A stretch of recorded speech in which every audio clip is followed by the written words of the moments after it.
రాయచోటి పట్టణంలో ఏపీఎస్ఆర్టీసీకి సంబంధించిన 12 నూతన బస్సులను ఈ రోజు ప్రారంభించడం జరిగింది. ప్రభుత్వం ఏర్పాటైన తర్వాత రాష్ట్రంలో ఏపీఎస్ఆర్టీసీని గాడిన పెట్టిలో భాగంగా రాష్ట్రంలో ప్రతి ఒక్క రోజు సగటుకు 2 బస్సుల రూపాన ఈ రోజు జాతికి అంకితం చేస్తున్నాం. ముఖ్యంగా ఏపీఎస్ఆర్టీసీ అంటే పేదల పక్షపాతి.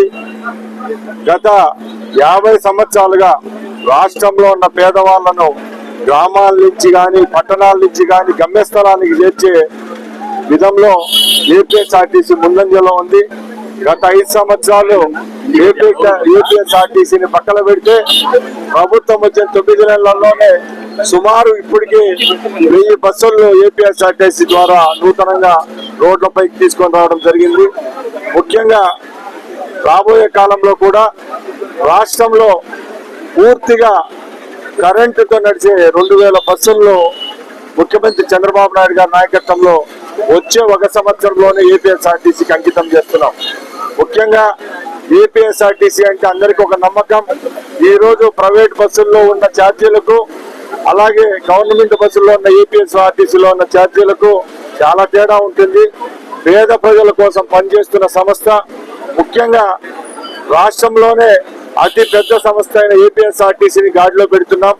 ముఖ్యంగా అక్కడ పనిచేస్తున్న కార్మికులైతేనే ముఖ్యంగా వాళ్ళ బాగోగులు చూసేదానికి కూడా రాష్ట్ర ప్రభుత్వం ఇప్పుడు చర్యలు తీసుకుంటా ఉంది.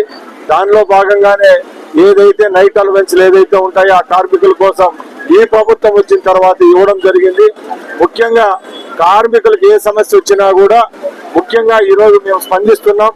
అలాగే బస్సుల విషయానికి వస్తే గత 5 సంవత్సరాల్లో కొత్త బస్సు కూడా కొన్న పాపాను పోతే ఇప్పుడు ఈ ప్రభుత్వంలో ఇప్పటికే 1400 బస్సుల్లో 1100 బస్సులు రోడ్లపైకి రావడం జరిగింది.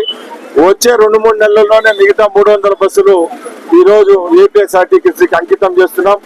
అలాగే రాబోయే 4 సంవత్సరాల్లో రాష్ట్రంలో ఎలక్ట్రిసిటీతో నడిచే 2000 బస్సులను కూడా తీసుకొని వస్తున్నాం. ఇదంతా ప్రజల కోసం పనిచేస్తున్న ప్రభుత్వం.